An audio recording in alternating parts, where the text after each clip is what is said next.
Bonjour à tous.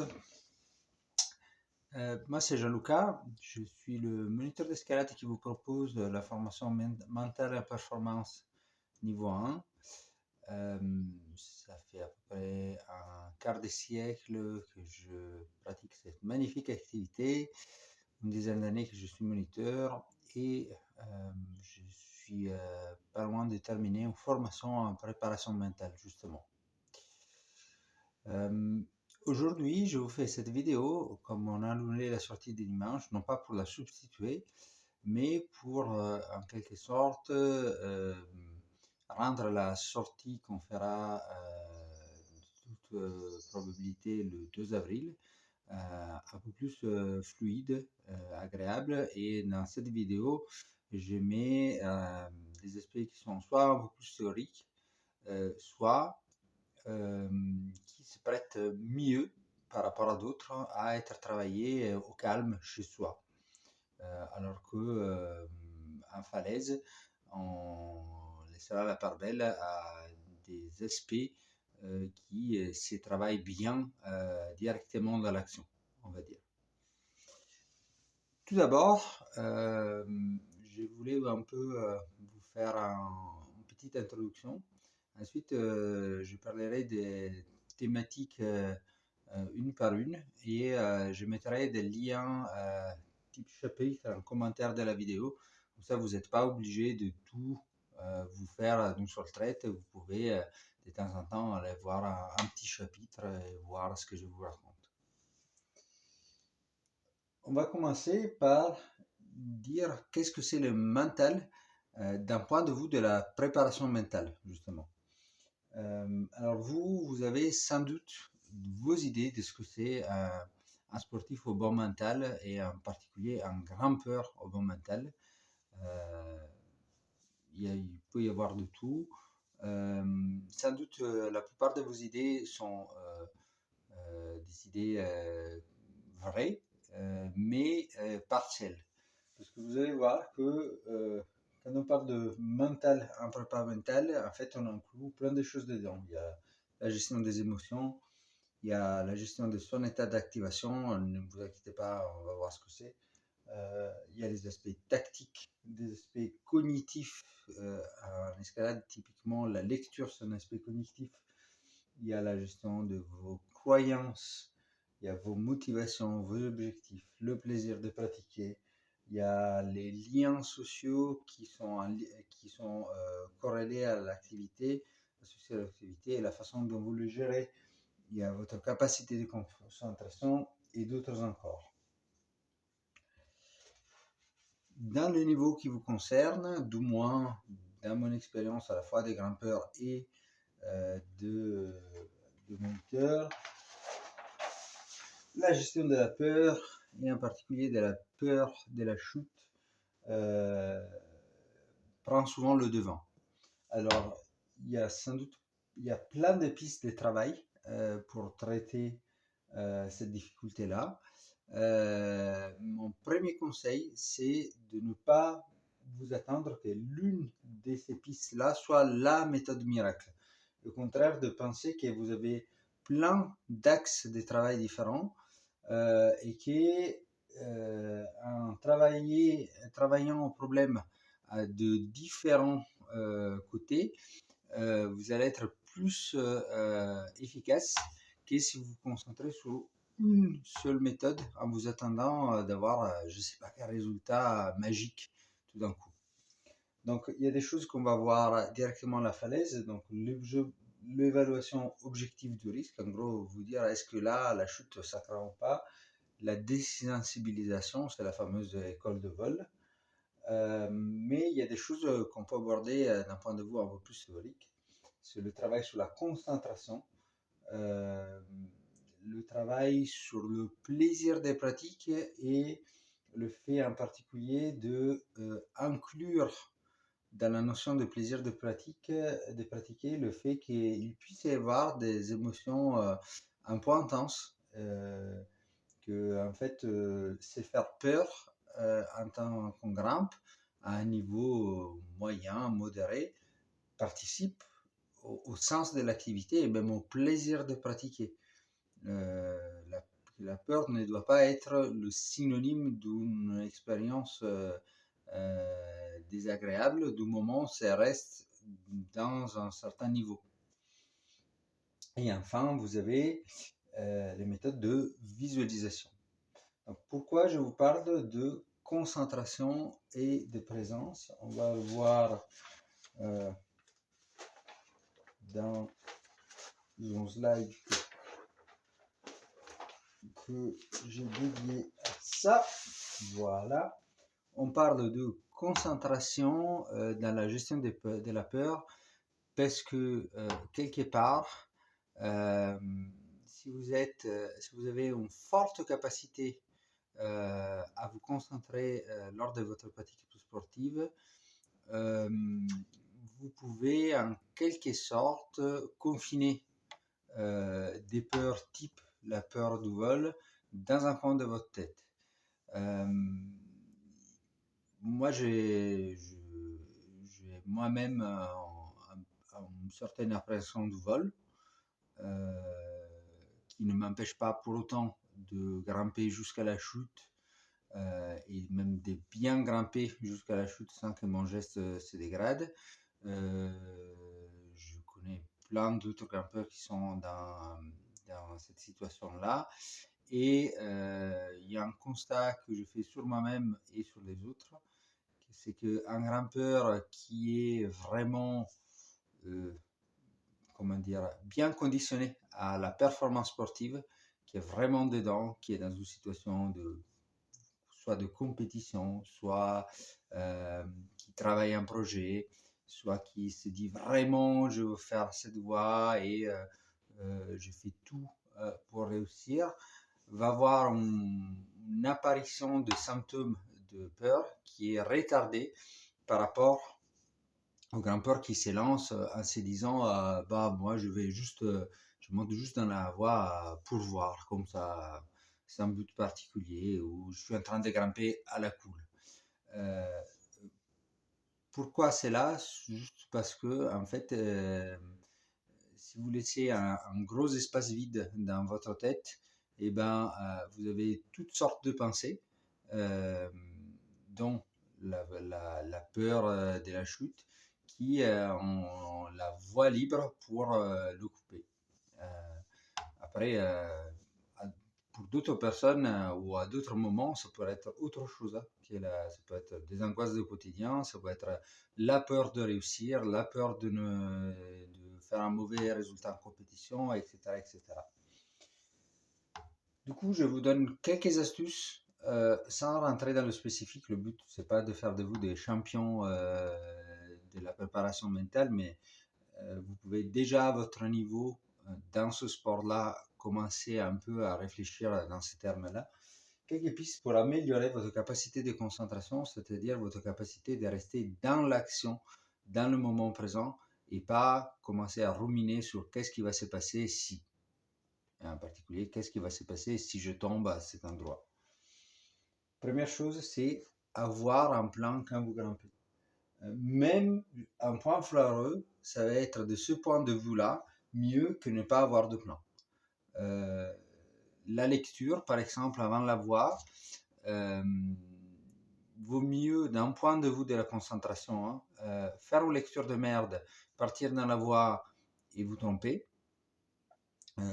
plutôt que pas faire de lecture du tout et vous dire on verra bien.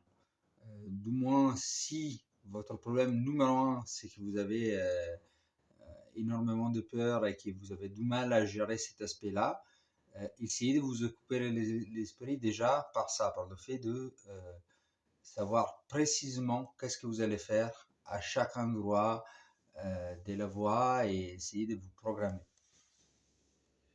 Deuxième chose, vous pouvez vous exercer à entretenir votre concentration, notamment par les exercices de méditation type méditation en pleine conscience, qui sont justement liés à cette idée de présence à vous-même au moment présent.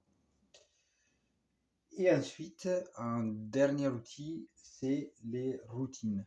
En fait, l'idée des routines, c'est C'est quelque un peu ce que vous pouvez observer chez certains sportifs de haut niveau. C'est très visible, euh, par exemple, dans des sports comme le tennis, où il y a beaucoup de moments de pause et du coup, beaucoup de gestes qui sont un peu ritualisés. Ça peut être prendre la serviette, s'essuyer, poser ses bouteilles d'une certaine façon, etc.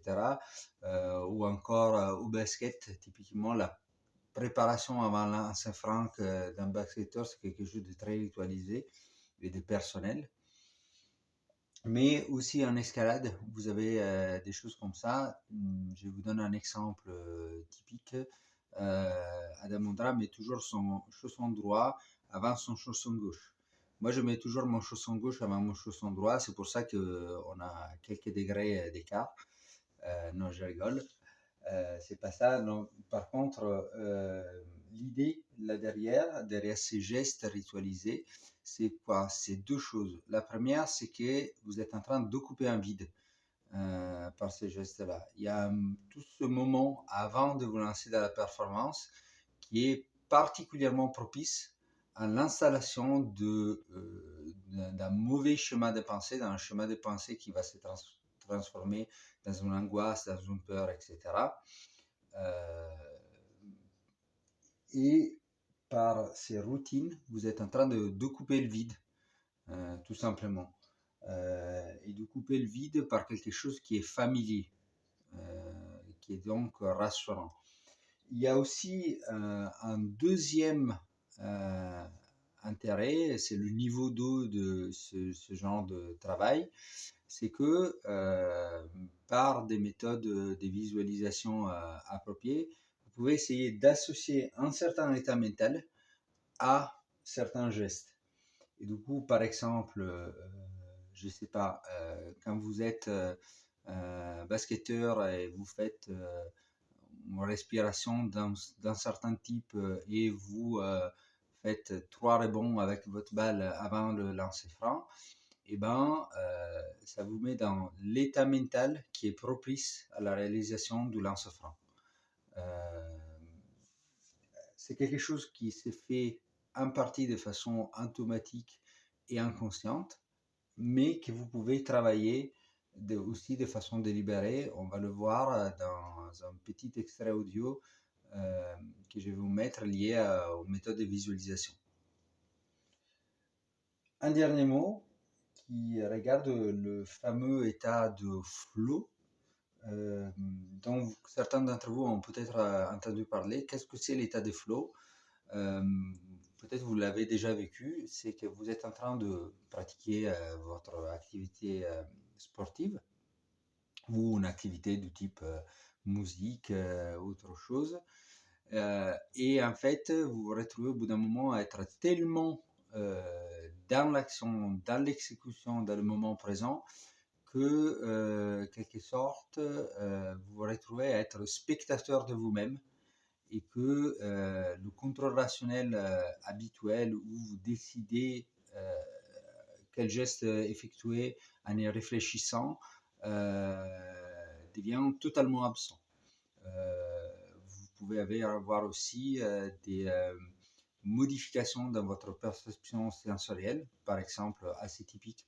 Il y a certains bruits que vous n'entendez plus et aussi des modifications dans votre perception temporelle. Le temps semble s'étirer ou se raccourcir par rapport à sa réelle durée. Quoi qu'il en soit, cet état-là, qui est décrit par nombre et nombre de sportifs, musiciens et autres, est en général associé à un intense plaisir de pratiquer. C'est ce que devrez vous intéresser en tant que sportif amateur et aussi à en général des performances, je ne dirais pas miraculeuses, mais en tout cas au plus haut de vos capacités physiques et techniques. Parce que je ne l'ai pas suffisamment précisé en introduction, l'idée de tout ça, c'est pas de multiplier vos performances par 10, mais de enlever tout frein venant du mental, de vous permettre de vous exprimer au plein potentiel de vos capacités physiques et techniques dans votre discipline sportive, qui est, en ce cas-là, c'est l'escalade. Donc, c'était le fameux état de flow. On ne l'active pas comme ça d'un claquement de doigts, c'est un peu aléatoire d'y accéder, mais il y a des ingrédients qui sont indispensables. Un ingrédient, c'est le plaisir de pratiquer, le fait d'aimer le geste sportif. Un ingrédient, c'est la concentration, on vient de le voir. Un dernier ingrédient, c'est un état d'activation optimale. On va voir de suite ce que j'entends par activation optimale. Donc, qu'est-ce que c'est l'état d'activation? Pour faire simple, c'est, pour utiliser vraiment une simplification brutale, c'est votre état d'éveil. Vous êtes à peine réveillé, vous êtes en état d'activation 0. Vous êtes face à un ours brun et mort de trouille et vous vous retournez et vous commencez à courir. Là, vous êtes à état d'activation 100 sur 100. Plusieurs études ont montré que quand vous voulez réaliser une performance sportive, en fait, votre efficacité dépend de votre niveau d'activation, un peu de cette façon. Ça suit une courbe. Vous êtes trop mou, il ne se passe rien. Puis vous activez de plus en plus, vos performances montent. Et après, il y a un seuil à partir de laquelle vous descendez. Et en fait, là, ce niveau d'activation-là, c'est le niveau d'activation optimal. Le problème, c'est quoi? C'est que selon le geste sportif que vous voulez effectuer, le bon état d'activation ne sera pas le même et ce n'est pas le même aussi selon une personne ou l'autre, même je dirais selon la même personne prise à plusieurs années ou mois de distance au cours de son évolution. Donc, en ce qui concerne l'escalade, ça va dépendre sans doute du style de grimpe, ça va dépendre de votre niveau d'anxiété, ça va dépendre de votre maîtrise technique, etc. etc. Pour vous, au niveau où vous en êtes, qu'est-ce que vous devez en retenir? C'est que si vous tenez compte de tous ces facteurs-là, vous allez beaucoup plus rencontrer des situations où le niveau d'activation optimale est assez bas. Et donc, il est intéressant d'apprendre à redescendre, à se relaxer, à redescendre d'un coup, à se poser. Les situations où il est intéressant de s'éveiller, de se donner un coup de boost et d'être tout nerveux et tout ça, en général, ça arrive un peu plus tard et c'est vraiment lié à la dimension physico-physique du geste sportif. Sauf que vous, dans des voies, dans le 5, dans le 6, en falaise, je ne sais pas combien de fois vous allez rencontrer un dévers à 45 degrés de 15 mètres.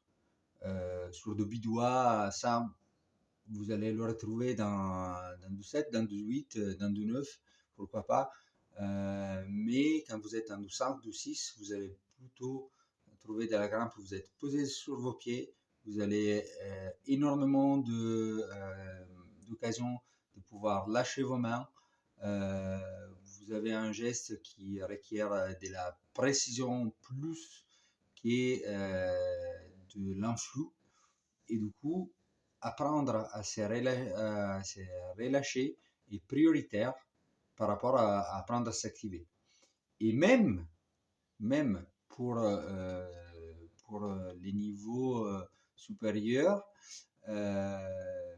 c'est utile de connaître un peu les deux, savoir modifier son état d'activation dans les deux sens, voire des fois c'est désactiver, partir de plus bas et ensuite remonter jusqu'à l'optimal, à l'optimum. C'est en général ce qui est fait par les sportifs de haut niveau qui se préparent par exemple en compétition.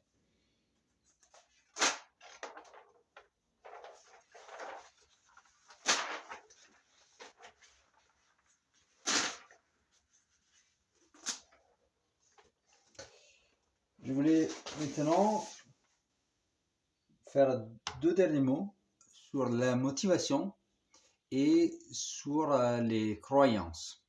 Un premier mot sur la motivation. La motivation, ça fait partie de vos habiletés mentales. Et en fait, si vous voulez progresser dans un sport, dans l'escalade, mais peu importe, ça pourrait être la course à pied, le cyclisme, autre chose, savoir construire sa motivation en quelque sorte est une habilité essentielle pour atteindre, pour concrétiser, disons, ses objectifs et aussi pour durer dans la discipline. Il y a quelques notions qui vous seront utiles là-dedans. La première, c'est la distinction entre motivation intrinsèque et motivation extrinsèque. Motivation intrinsèque, c'est quoi? C'est en gros, c'est l'amour de la discipline pour elle-même. C'est que l'escalade vous donne des sensations propres à elle que vous ne retrouvez pas dans d'autres sports. Et c'est vraiment ça qui fait que vous y accrochez à cette discipline-là. C'est le fait que vous êtes particulièrement peut-être talentueux naturellement pour cette discipline-là, et du coup vous sentez que c'est vraiment votre sport. C'est toutes des choses de ce genre-là. Les motivations extrinsèques, c'est les motivations, pour faire simple, que vous pourriez appliquer à n'importe quel autre sport et ce serait pareil. Imaginons que vous êtes sportif de très très haut niveau, vous êtes, que sais-je, footballeur, et footballeur en France, ça vous permet de gagner des millions d'euros, des dizaines de millions d'euros, et imaginons que ce soit ça un fort levier de motivation pour vous. Et ben, c'est une motivation extrinsèque parce qu'en fait, vous pourriez être joueur de basket aux États-Unis et ce serait strictement pareil. Donc, c'est pas propre au foot ou propre au basket. C'est propre juste au fait que vous êtes dans des activités, on peut gagner beaucoup d'argent. Maintenant, vous, dans l'escalade, malheureusement, vous ne gagnez pas ces sommes d'argent-là, même à un très haut niveau. Donc, qu'est-ce que ça pourrait être des motivations extrinsèques en escalade? C'est le résultat pour le résultat. Genre, j'ai sorti mon premier 7 ans et ça me permet juste d'avoir des gens qui me disent ah, bravo Gérard, tu as sorti son premier 7 ans. Et c'est aussi toutes les motivations qui sont liées aux bienfaits collatéraux de la discipline. Je vais vous faire un exemple. Vous venez à l'escalade, vous avez découvert une communauté très chouette, très sympathique autour de ce sport. Vous faites plein de potes au club et c'est ça, au final, qui est le moteur de votre enthousiasme par la discipline. Ça, c'est typiquement une motivation extrinsèque. Parce que réfléchissez un moment à ça, vous pourriez très bien faire de la slackline, du ski de rando ou que sais-je, de la pétanque et retrouver une ambiance tout aussi sympathique. Donc, qu'est-ce qu'il faut par contre retenir si vous voulez avoir une motivation efficace de cette longue explication que je vous ai fait? C'est qu'en fait, il vous faut les deux. Et s'il fallait en choisir une seule, vaut mieux avoir des motivations intrinsèques parce que les motivations intrinsèques, c'est les motivations qui sont en général plus durables dans le temps. Et qui sont plus efficaces dans des moments un peu difficiles. Mais Si vous avez les deux, c'est encore mieux. Parce que les motivations extrinsèques, ponctuellement, sont très, très, très intenses. Je vous refais l'exemple de Gérard qui veut faire son premier CETA. Et ben, au moment où il faut mettre l'essai, qu'il est un peu peut-être fatigué, frustré de ne pas d'être tombé à l'excès précédent, peut-être un peu angoissé, peut-être un peu dégoûté de tout le processus de travailler la voix et autre chose que vous allez découvrir si vous allez dans cette démarche-là. Et ben Gérard, le fait de savoir que ça va quand même sacrément lui flatter l'ego de le sortir de cet état, ben c'est ça qui va l'aider en ces moments-là. Par contre, pour rester motivé dans les mois et années qui suivent, cette motivation-là, elle est complètement insuffisante. Et une dernière chose qui est un peu liée à tout ça, c'est les croyances. Attendez. Voilà. Les croyances. Ça, c'est une dernière chose, c'est un terrain un peu délicat. En fait, quoi dire des croyances liées à la pratique sportive d'un point de vue de la préparation mentale? Déjà, une première chose, c'est que si vous êtes dans un état optimal de concentration au moment même de la pratique, qu'est-ce que vous croyez au fond? Normalement, on s'en fout un peu. L'idée, par exemple, qu'il faille avoir une confiance en soi à toute épreuve, y croire vraiment, etc., c'est un peu une idée reçue, au sens où si vous êtes vraiment bien préparé et bien concentré, normalement, vous êtes dans un état de conscience un peu particulier où confiant ou pas confiant, ça ne rentre même pas vraiment en compte. En revanche, si vous êtes dans tous les moments où vous n'êtes pas dans cet état très particulier de concentration extrême, voire dans le fameux état de flow, tout ça, ça rentre en jeu et en fait, ça vient interagir un peu avec vos motivations et votre façon d'aborder la discipline. Qu'est-ce que vous devez vous en passer, que vous devez en retenir, c'est que vos croyances, c'est ni du vrai ni du faux, c'est du domaine du vraisemblable. C'est quelque chose dont vous ne pouvez pas vraiment vous débarrasser, vous n'êtes pas des machines. En revanche, si vous regardez ce qui nous intéresse là, d'un point de vue un peu utilitariste, vous pouvez un peu les tordre, les modifier dans le sens qui vous arrange pour entretenir votre motivation, pour avoir des comportements à l'entraînement ou quand vous êtes en falaise, en grande voie, etc., qui seront vertueux. Et donc, par exemple, par rapport à la confiance en soi, vous pouvez développer la capacité ponctuellement de vous manipuler vous-même et d'oublier que vous avez des points faibles, de vous concentrer à fond sur vos points de force, etc.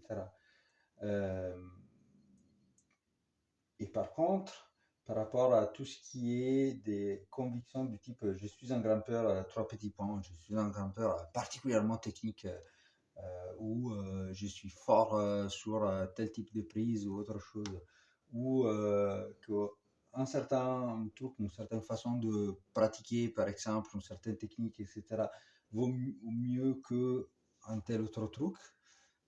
Ou encore par rapport à vos attentes vis-à-vis de la discipline, qu'est-ce qui va se passer, et, aux résultats que vous devriez avoir et tout ça.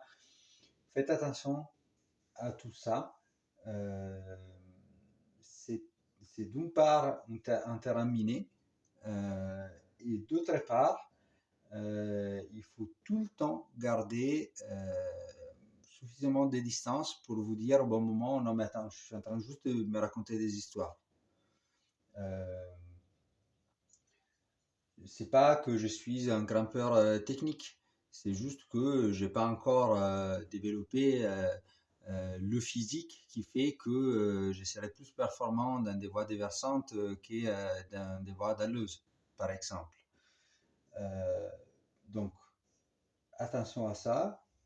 Et d'un autre côté, vous pouvez être malin ponctuellement, ça peut vous aider. Et toujours l'exemple, je suis un grimpeur technique, c'est une croyance sur laquelle vous pouvez vous appuyer à fond. Le moment X où vous êtes devant une longueur de dalle un peu taquine, un peu dure, ça va très bien. Par contre, cette même croyance, quand vous êtes à l'entraînement et que vous voulez faire des montées répétées dans un dévers pour améliorer vos physiques, ça ne vous sert à rien. Donc, réfléchissez à tout ça dans une optique utilitariste, du moins si ce qui vous intéresse, c'est améliorer vos performances. Et toute dernière chose qu'on va aborder plus en falaise. Dans tout ce discours, moi, j'ai pas défini un mot. C'est qu'est-ce que c'est la performance? Attendez.